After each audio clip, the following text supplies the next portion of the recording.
Greetings, Seeker. I call you that because if you have found your way to me, it's because you're looking for something. And if you're looking for something, that makes you a seeker, plain and simple.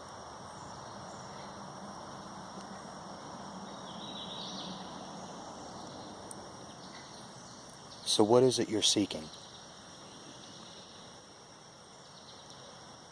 Most likely, you're seeking answers to a question that you may not even fully understand the deepest implications of. That question is, what's wrong with the world? You've known something was wrong for quite some time, I imagine. Did you always know? Did something happen to open your eyes and give you the sudden realization that something was wrong? These questions are rhetorical. Your answer to them makes no difference to me, but they should make a difference to you, because they'll help you with the journey we're about to start.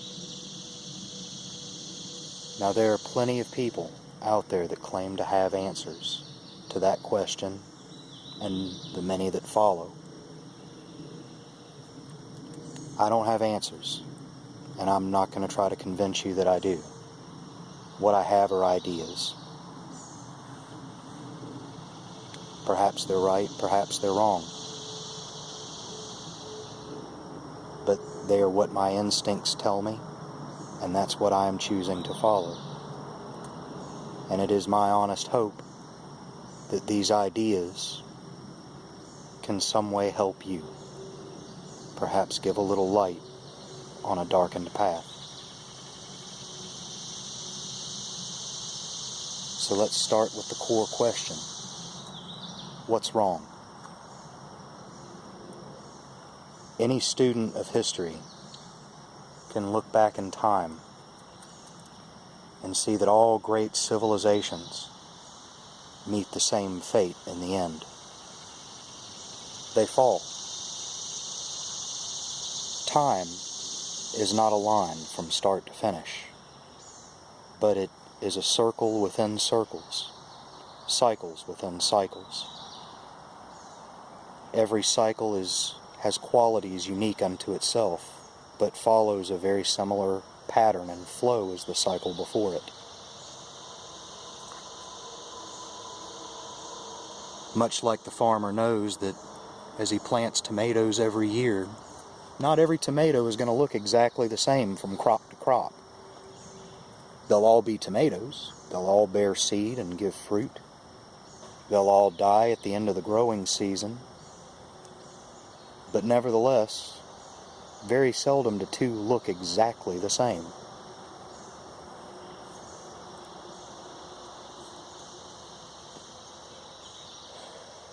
Whenever a civilization is born, noble ideas develop, noble ambitions, admirable qualities, and said civilization will rise to its peak and then begin to decline.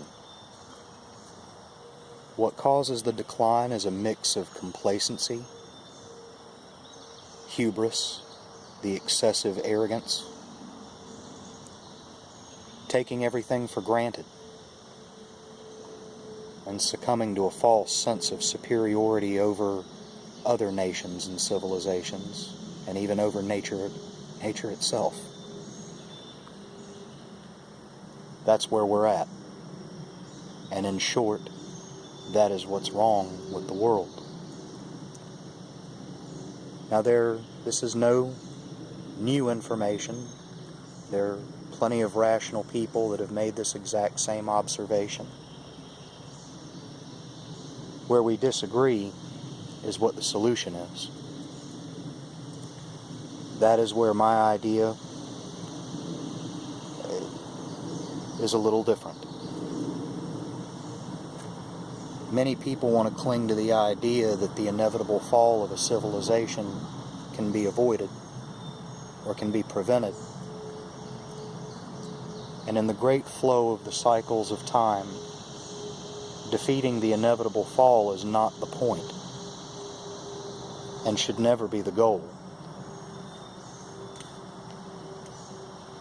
Just as it should never be a farmer's goal to defeat winter or the season of death.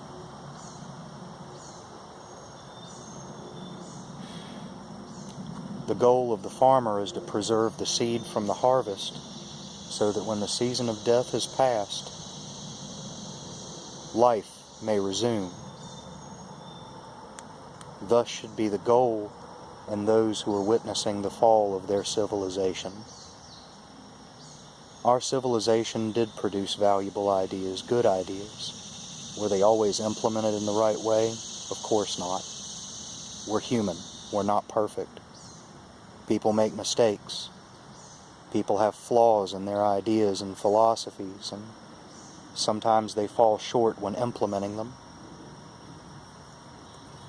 Nobody has ever been perfect, and no one ever will be. That is just a fact of the human condition.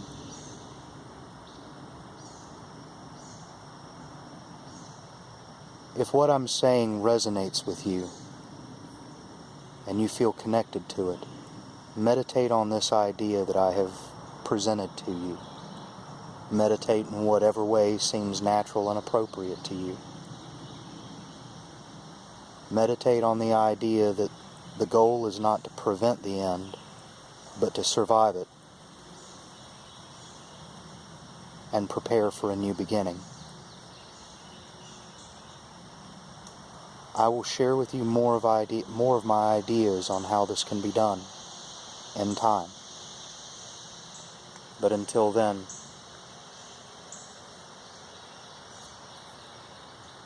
may the balance of the order of the universe be with you.